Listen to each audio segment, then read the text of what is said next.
जो अपराधी थे, जिन्होंने गलत किया था, उनको सजा मिली या नहीं मिली, पर जो लोग, जो बच्चे अपनी मेहनत के बलबूते पे खून पसीने की कमाई से कोचिंग करके बड़े शहरों में रह के अपनी पूरी जो पूंजी थी उनको लगा के जो नौकरी लगे, जो साधारण बच्चे थे, जो ग्रामीण परिवेश से आने वाले थे, उन सभी की हत्या आप लोगों ने की है। आपके हाथ भी रंगे हुए हैं। विधानसभा सत्र के दौरान सी विधायक रविंद्र सिंह भाटी ने सदन में अस्थायी भर्ती रद्द होने पर दो निर्दोष लोगों के साथ जो अन्याय हुआ उसको लेकर सदन में अपने विचार रखे। आइए आपको सुनाते हैं। अभी थोड़ी देर पहले कोई भर्ती की बात चल रही थी। अभी एसआई भर्ती का प्रकरण काफी लंबा चला भी है।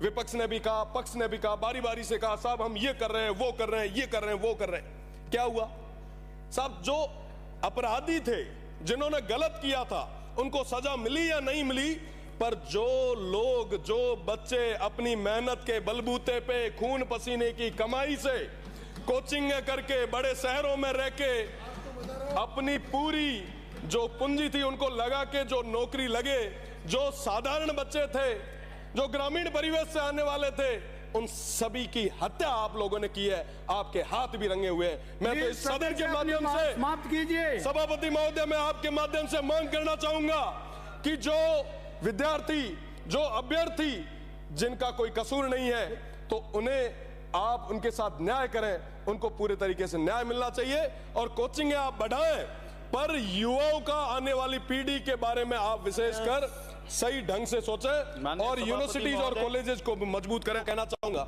कि यहाँ पे 200 सम्मानित सदस्य बैठे हैं और 200 अपने बलबूते पे चुनाव जीत के लोकतांत्रिक सिस्टम से यहां तक पहुंचे हैं।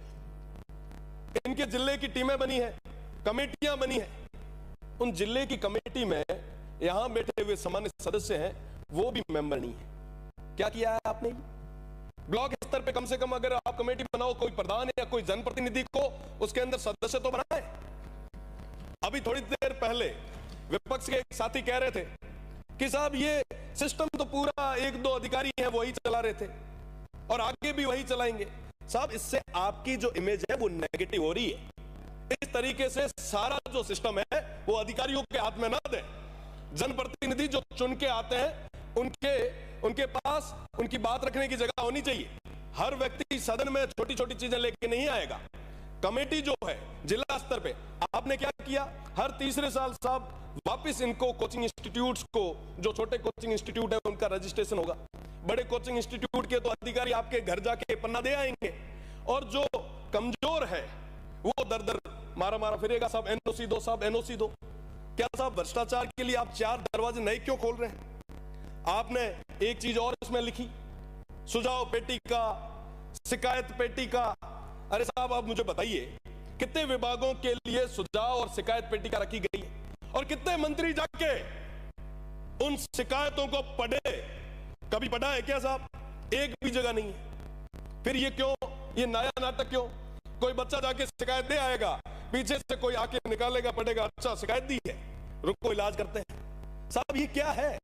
किस तरीके से कर रहे हैं हम लोग? अगर वाकई आप चाहते हो बच्चे का इलाज, तो साहब ईश्वर ही करे, इया मिनत को नहीं वे। मैं आपसे तो यही निवेदन करना चाहूंगा कि ये जो बिल आया है, इसका जो मूल उद्देश्य हम उससे ना भटके। तमाम चीजें होती रहेगी, ये युवाओं से जुड़ा हुआ विषय है। आने वाली पीढ़ी पूछेगी।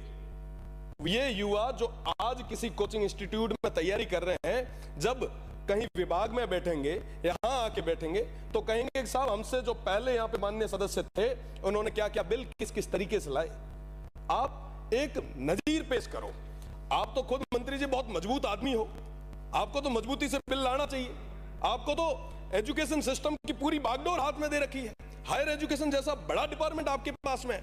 आप तो कॉलेज और यूनिवर्सिटीज को टाइट करो, ताकि हमारी आने वाली पीढ़ी को, उन तमाम युवाओं को कोचिंगों के भरोसे जाना ही नहीं। आप तो उन सिस्टम को इस तरीके से मजबूत करो, और मुझे पता है, मुझे पूरा भरोसा है कि आप मजबूती के साथ करेंगे।